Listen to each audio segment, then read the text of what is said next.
అధ్యక్ష, శాసనసభలో ఛాలెంజెస్ అంటే సవాళ్ళు ప్రతి సవాళ్ళు పార్లమెంటరీ సాంప్రదాయంలో ఉన్నాయా?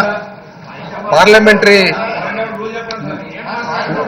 రూల్ వారు తెలుసుకోవాలి ఉన్నాయా? ఉంటే రూలింగ్ ఇవ్వండి సార్.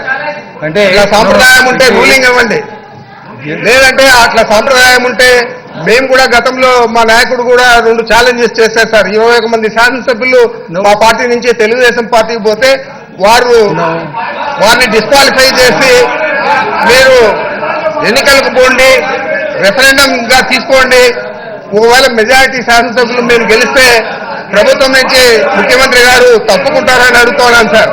అదే ఇంకొక ఛాలెంజ్ కూడా ఉంది సార్. ఓటుకు కోట్లు కేసులో please tell me what is your శాసనసభ్యుడు అడ్డంగా దొరుకుతాడా లేదా డబ్బులు ఇస్తూ, అదేవిధంగా అతను మాట్లాడారా లేదా వాయిస్ ఆయనే కదా, కాదనే ఆయన